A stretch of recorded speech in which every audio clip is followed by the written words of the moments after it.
Praise the Lord, isang mapagpalang araw po sa bawat isa sa inyo sa pangalan ng ating Panginoong Hesukristo. To God be the glory. At sa mga pagkakataong ito ay sa panibagong content po na aking bubulayin at ipaglilingkod sa inyo ay masusumpungan po dito sa aklat ng ikalawang Korinto chapter 6 verse 2. Ang sabi, narito ngayon ang panahong ukol. Narito ngayon ang araw ng kaligtasan.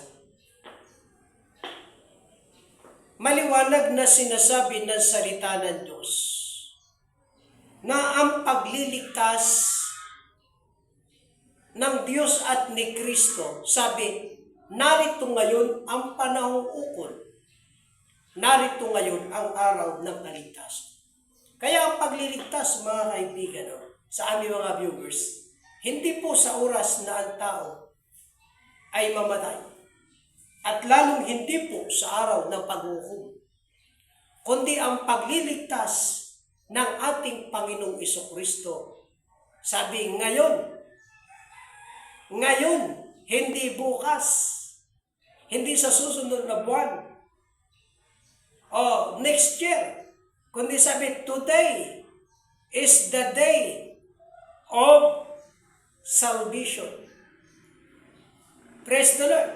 Kaya mula nang dumating ang Panginoong Hesukristo, doon nagsimula ang pagliligtas ng Diyos Ama at ni Kristo. Araw-araw yun. At hanggang sa ating panahon, araw-araw nagaganap ang pagliligtas ng ating Panginoong Hesukristo. Praise the Lord. Kaya tulad ng unang panahon, ay nangaral ang mga apostol, 3,000 agad ang sumampalataya at naligtas. One day lang na sila mangaral, tumanggap ang 3,000 na mga kaluluwa. Praise the Lord.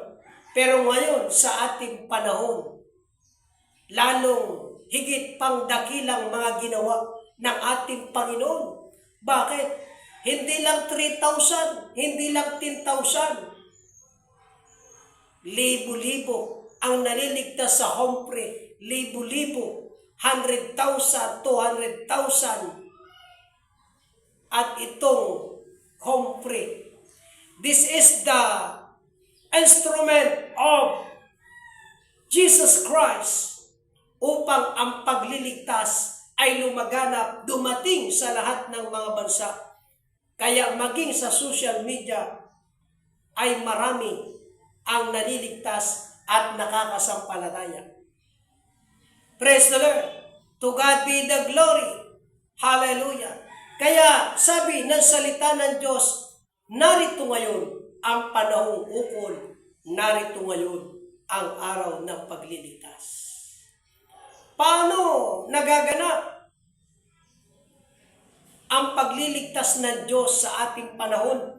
Sa pamamagitan ng tunay na ebanghelyo ng ating Panginoon na ipinapangaral ng apostol na tulad nila Apostol Pablo. Kaya hindi natin pwedeng gamitin itong talata ng Biblia kung hindi tayo apostol na katulad nila Apostol Pablo, nila Apostol Pedro. Ang tawag dyan ni Apostol Pablo, ibang Jesus ang inyong ipinapakilala.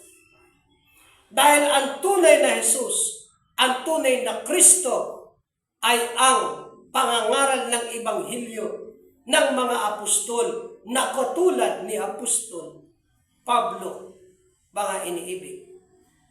Praise the Lord. Sa aklat ng Roma 1, talatang 16, sapagkat hindi ko ikinahihiya ang ebanghelyo, siyang kapangyarihan ng Diyos sa ikaliligtas ng bawat sumasampalataya, unay sa Hudyo at gayon din sa mga Grigo. Kaya ang tunay na ebanghelyo, this is the power of God for our salvation. Ngayon, paano natin matatanggap ang tiyak na kaligtasan ng ating mga kaluluwa? Sapagat ito talaga ang nais at ibig ng Diyos sa ating lahat.